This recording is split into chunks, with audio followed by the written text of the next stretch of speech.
Good morning, ladies and gentlemen, distinguished guests, friends in the room and on screen.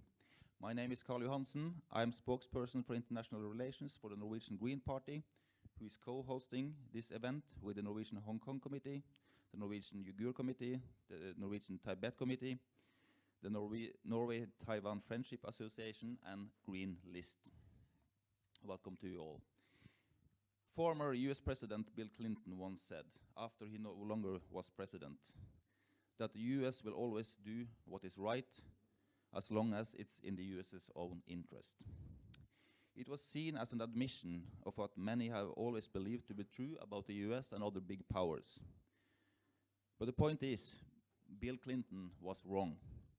Doing what is right is always in the interest of a democratic state based on fundamental human rights. And it is especially true of a small non-EU state like Norway. As many of you here today know, Norway has a very unique history with China. Not because of anything Norway itself did initially, but because of what an independent body, the Norwegian Nobel Committee, did when it rewarded Chinese democracy activist, the late Liu Xiaobo, the Nobel Peace Prize. This was a brilliant and forward-thinking prize. Norway's response was anything but. After China, as punishment for what the Nobel Committee had done, but above all, to make an example for the world, froze all diplomatic relations with Norway, including negotiations on a free trade agreement, the Norwegian government started a frantic campaign to normalize relations.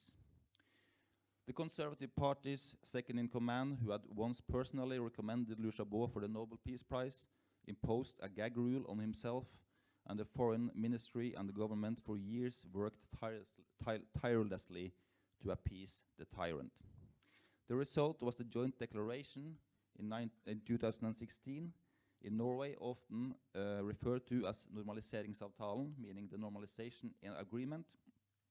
And this document, among other things, states that Norway must abide by the Communist Party's core interests and that Norway will try its utmost not to upset the Chinese dictatorship again.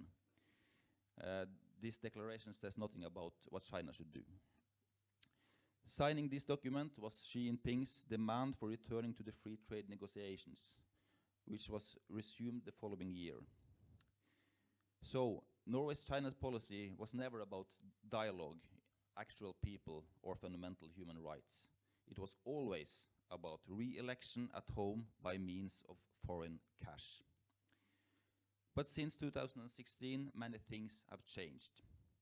The communist dictatorship has become even more brutal, oppressive, and absolute. Surveillance and eradication of free speech now takes place on a scale never seen before in history. Freedom is crushed in Hong Kong, as it has long since been in Tibet.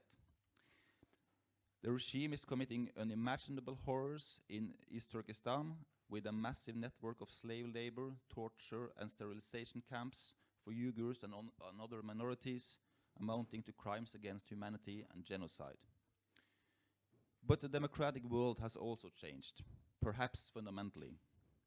Our biggest mentality shift since the Second World War happened on the 24th of February this year, when Xi Jinping's closest ally on the world stage, Vladimir Putin, attacked Ukraine. Beijing has since continued to support Putin's war in every possible way, but in name, and also before the Russian Duma, the Communist Party gave its direct and unequivocal support. So, how should we respond? A thread through all our discussions today is what a new China strategy and policy for Norway and our democratic allies should look like. We have gathered some of Norway's foremost experts and also several notable names from around the world to help answer this question. Unfortunately, no one from the whole Norwegian government could find the time to participate. They were all busy. They are always busy when we ask. But you are here. We have a fantastic program. Thank you so much for everyone participating, and especially to those of you who have traveled a long way to be here. Thank you also to Fritt Ord, who is funding this event. And two practical things. There will be taken photos from the participants on the stage, so if you don't want your photo taken, tell us before you go on. And also I was going to say something about escape routes. It seems like they are there and there. Okay, good.